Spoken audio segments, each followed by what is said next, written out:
You all must be going to your grandfather's homes in summer holidays while growing up. This has been abandoned for more than 50 years. This is our new procurement this year, Kardadige, which we got from a village in North Karnataka. I mean, we are in a place where there's extreme weather conditions. For 6 months of the year, we have rains. And then the wildlife, because we're surrounded by forests, there is a lot of wildlife attack.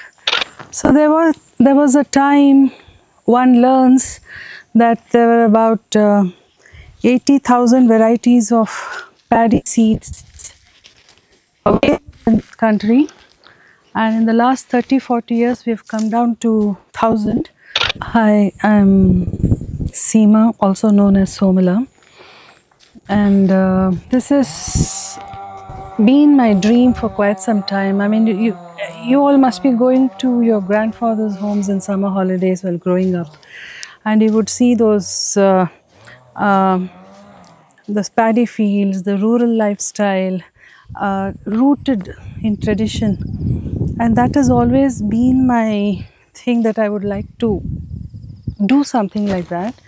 And that's where it's been there at the back of my mind, but it's taken a little longer for me to actually own a piece of land and set it up like this.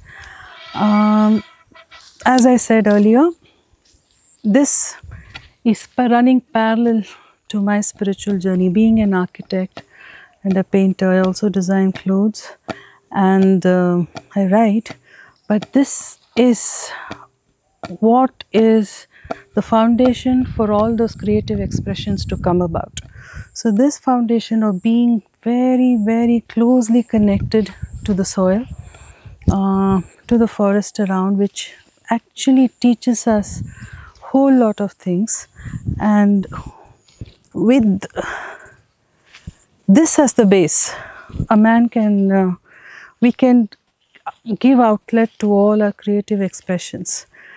But this journey alone of setting up a farm, not only just the farming bit, but also to keep all the traditions alive, whether in terms of cooking, whether in terms of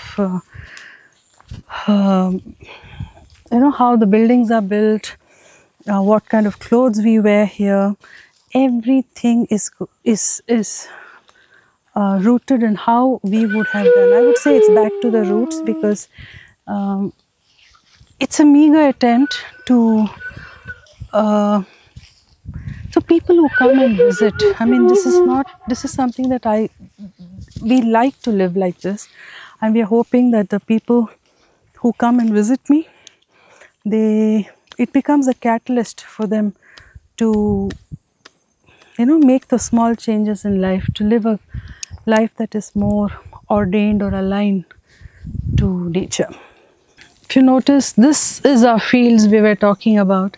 This has been abandoned for more than 50 years, and from past 2 years we've been trying to get it in order, and we have about 6 different varieties. We are into seed conservation, so we have gone around and procured seeds, native seeds of a certain rhythm: Asodi, Buddha, Koraga, Kala, Battu and Kardadige. Now what you see here is Kala Battu. The story of this particular thing is very different. I mean, these guys sprouted after the harvest. See, with December we harvested. Some of the grains which fell sprouted. So we kind of did transplant these much before the nutty season of the others. And the reason being, these guys have sustained that entire season. So in our logic, this is more sturdy. So for and these are more what do you call, the seeds which we would like to propagate, because these are the sturdy ones. And it's taken a while for us to get this paddy cultivation in order.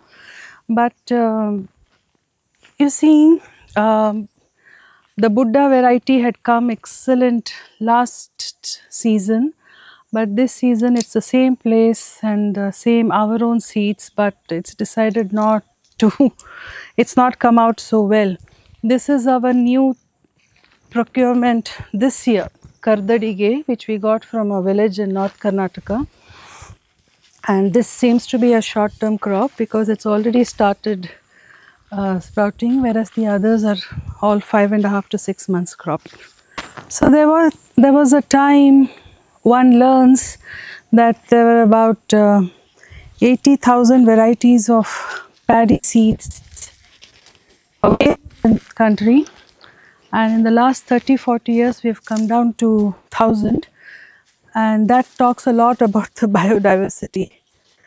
So the entire take or this one towards farming, paddy farming especially, I think mine is a bit spiritual.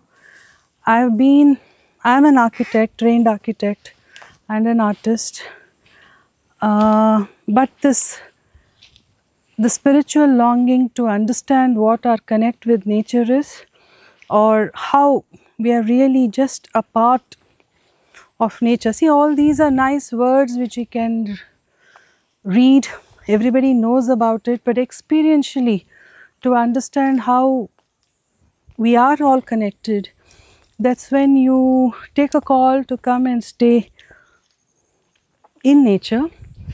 And the first thing that you do is you grow your own food crop. What you need, you grow it yourself, because that's where it all starts.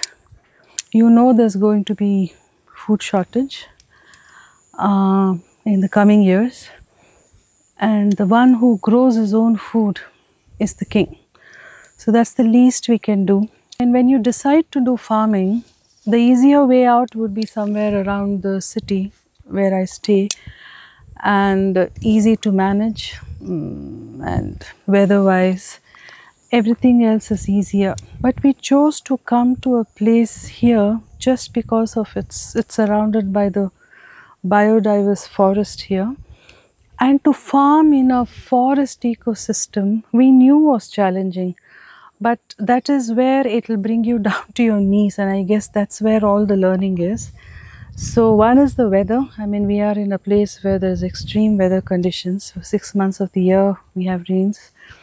And then the wildlife, because we are surrounded by forests, there is a lot of wildlife attack, and the crop loss is a little larger than what it would be. It's not relegated to farming alone, but paddy farming is critical because that's our staple food, and once that is sorted, you can start looking at other aspects of life and how to live it consciously. So our entire reason for taking this up is it's part of a larger plan of spiritually uncovering our connection with Mother Earth and nature, because without that life is worthless.